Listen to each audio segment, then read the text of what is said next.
Hey guys, how's it going? It's AB Derek. Welcome back to the channel. We're going to talk about the brand new Pokemon Scarlet and Violet that just came out on the Nintendo Switch. So my, most in-depth experience when it comes to the world of Pokemon is actually the last game, Pokemon Legends Arceus. I hadn't played any Pokemon because I'm not the biggest Pokemon fan in the world, but I've been slowly dipping my toes into it, especially after collecting the cards. I've been collecting the cards for like the last year or so. It's really addictive, starting to gain a little bit of knowledge of Pokemon. So when this game was announced to be coming out, I was like, all right, I'm going to actually buy it and check it out and see what it's like. So first comparison that I see right off the bat is that it does have a little bit of a mixture of, I guess, a classic RPG slash Pokemon game from back in the day combined with what they did with Pokemon Legends Arceus, where there's an open world environment. There is noticeable problems though. Let's just get the bad right out of the way that you've been seeing of every other person's review out there in their take. This game does suffer from a lot of graphical issues. There's a lot of pop-up. A lot of times you'll be walking, trees, Pokemon, items, NPCs, buildings will just pop out right in front of you out of nowhere. It's very noticeable in this game. This is terrible when it comes to optimization as far as graphics go. It has that distinct Nintendo Switch look that I like to say, where it's kind of scratchy on the edges. It doesn't look high def at all, and a lot of Nintendo Switch games suffer from this. I'm going to attribute this to being a Switch problem and not so much a developer problem. Now, whether that means that they didn't complete the game, or maybe the game is just so big that the Switch can't handle it, I think I'm going to lean towards this being that the game is just so big that it's pushing the Switch to its limits, and they did the best they can with it. I know a lot of people out there are saying Game Freak is lazy, that this is a problem with Game Freak. I don't know. I honestly do not know, because the scope of this game, the size, as many of the items, I guess, and places and things that are on the map, as far as Pokemon running around in the wild at any given time, I don't think the Switch can handle what they were trying to do with this game. So sure, maybe Game Freak went out and rushed it because there's a lot of FPS drops, especially when you get into the towns. You'll notice there's a lot of FPS issues with NPCs as they're kind of far away. You'll see that they kind of like ghost step or frame step. When you get closer to them, it smooths out, of course. I think a lot of this is attributed again to it being a Switch game. The Switch is underpowered. Come on, guys. I know you're watching this. You're a Nintendo fan. Let's be honest. So either the game just wasn't finished and it was completely rushed, or the game is just too powerful for the Nintendo Switch. Either way, I'm pretty sure a patch will be put out there eventually, hopefully, because there was a lot of fun to be in this game. All graphical and technical problems aside, I did encounter one glitch, and it happened during Terra raids. But other than that, the game itself is fun. Maybe it's because I'm not burnt out from Pokemon. Maybe it's because I haven't played all the Pokemon games ever made.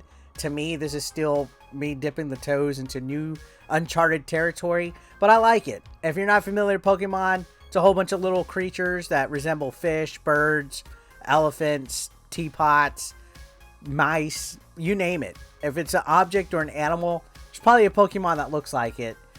This has a variety of Pokemon from all the different generations, from the classics to the most modern day. And it's just like a mishmash into like an open world where there's three main quests. There's the Team Star quest, which is a storyline where you're taking on a group of students that quit the academy at the Pokemon Academy in the game. There's the Victory Road, which is the old school gym trainer battle badge quest where you go to each gym, you defeat the trainer. And then there is a third quest which involves basically taking down these Pokemon that are called the Titans. These are like overgrown giant Titans on the map. So there's those three quest lines. So it's like 18 badges in all. I'm about 22, 23 hours in, almost in the end game. I have the two final ones from the Team Star and the Titan quest to complete. I've done all the badges in the span of a weekend. So I guess depending on how slow you'll take this game is how long it'll take.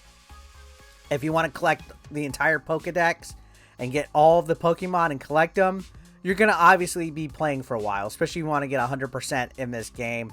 For me, I was fine just breezing right through. I got my core group of like 4 or 5 Pokemon that I'm using over and over. They're about level 70, 65-ish, somewhere in there.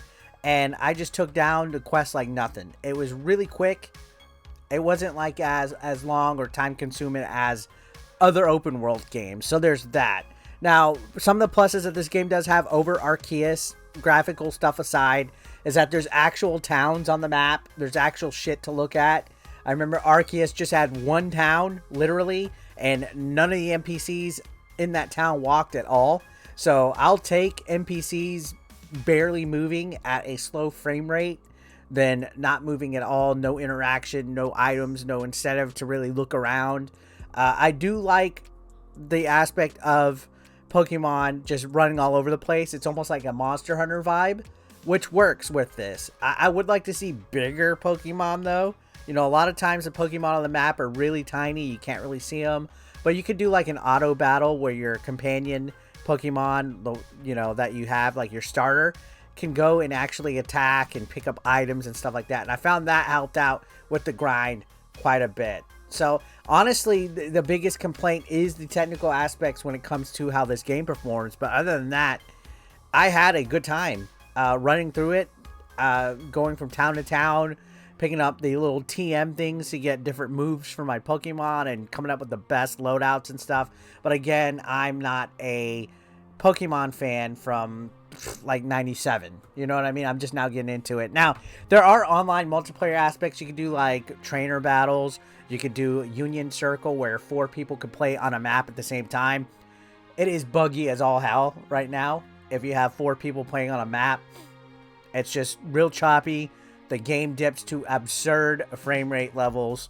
It's almost near unplayable. So I like to just play by myself. I really don't do the Union Circle thing. One thing that is fun is the Terra raids, which on your map, there are these crystal things that could get you to the raids. But you can also go to the Poke Portal and set up these raids with friends with a link code. This is a real good way to gain experience, like rare candies and medium-sized, small-size, extra small-size candies to give to your Pokemon so they can level up. It's also a good way to collect Pokemon that are kind of rare. They have those Terra forms where they could be kind of like crystallized and they look really cool. So I really have been spending a good chunk collecting a lot of Pokemon, just doing it that way, doing the Terra raids. So there's a few modes out there that are actually a lot of fun and stuff like that. So all in all, this game, I keep getting asked, is this game really as bad as, you know, blah, blah, blah. You know, don't take reviewers' words for it because opinion is subjective. I could like something that everybody hates. Other people could hate stuff that a lot of people like. The best thing to do is to watch videos, watch people play, or get it for yourself. Honestly, I know a lot of people are like, well, I don't want to spend $60 and not like a game. It's tough this day and age. I buy so many stinkers out there, but I can tell you, I personally have had fun with this game. I could look past FPS drops to an extent.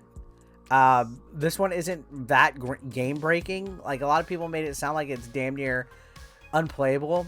It's just unrefined. For this being one of the biggest, I guess, releases for Nintendo this year, like this is the killer app. It's a little disappointing to see that they didn't take care of it and polish it up the way they did a Breath of the Wild or a Super Mario Odyssey. But at the same time, to play devil's advocate, Age of Calamity had a lot of frame rate issues when it first came out as well. That game didn't run that great. I'm attributing this to a Nintendo Switch problem and not a Game Freak problem. Although Game Freak's been making the same game for 25 years. You know, the Pokemon formula, the worlds are always empty. Like I would have liked to seen in the towns to be a little bit more closed in. Like the streets are like humongously like huge. It's empty, like the area around the academy and stuff. So they still haven't hit the, I guess, full potential that they could for an open world game. Like when you think of like a GTA or an Assassin's Creed or, you know, stuff like that. That's what I think the epitome of open world is. And Pokemon has potential, but at the end of the day, it's still pretty cheaply made. It feels cheap. It's a kid game, of course. We need to take that into consideration.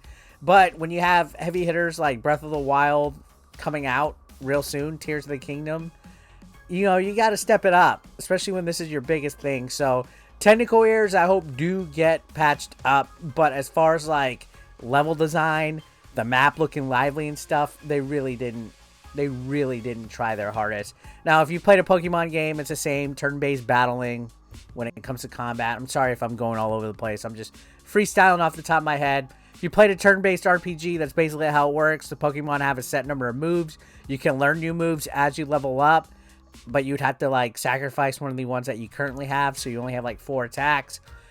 Each Pokemon has different abilities and stuff, and you can switch them out and make new moves and stuff like that to find out your best loadout. They have certain weaknesses, so grass type Pokemon are weak to certain other Pokemon and stuff. It's almost like a rock, paper, scissors thing when it comes to the combat, so you have to find out which Pokemon is best suited for the battle that you're about to have. On top of that, some Pokemon evolve and they get stronger, so there's a fair amount of classic Pokemon action here when it comes to the combat. Combat is awesome. I think the combat is perfect.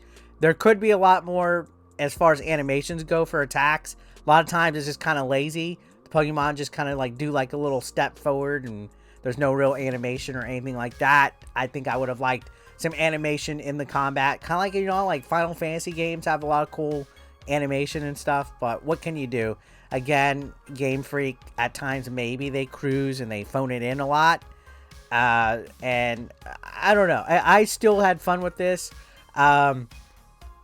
It might not be for everybody, especially if you're a longtime Pokemon fan who's going to be disappointed. I seriously, whenever Pokemon games come out, it seems like everybody's complaining about them. So if you don't want Pokemon games to be bad, don't buy it. You know what I mean? Talk with your wallet. As for me, I got this as a gift from a friend, if I'm going to be fully transparent. If I ended up buying this, would I be a little disappointed? Yeah, I'm not going to kid myself. I would be like, yikes. You know, this game, first of all, felt really easy. I breezed through all the badges. Like, I have all the badges now. I did that in a weekend. It was like no sweat at all. I leveled up my characters really quick. It just felt really easy until the boss battles that I'm at right now in the game at the end of the Team Star line and the line with the Titans and stuff. Those 2 boss fights are giving me hell, but other than that, I mean, it's a basic game. Like, it's nothing really groundbreaking. It's nothing really innovative other than the fact that they tried an open world environment. But at this point in gaming, we've seen tons of open, you know, world games and stuff, and I feel that it was a combination of Game Freak kind of just going through the motions, but also there's only so much you can do with the Nintendo Switch when it comes to a game, guys. I know a lot of you watching this channel are Switch fanatics, and you always wonder why, if I'm playing a brand new game, I got the Xbox or PlayStation version instead of the Switch. It's because I can't deal with certain games the way they run on the Switch. If I could play a game on a better console, I will. Unfortunately, Pokemon is Nintendo only, so I had to deal with the frame rates and stuff. So, I don't know. I think, you know, this will be patched soon, but yeah, the technical stuff is a problem, and it needs to be fixed. Anyways, guys, thank you for watching.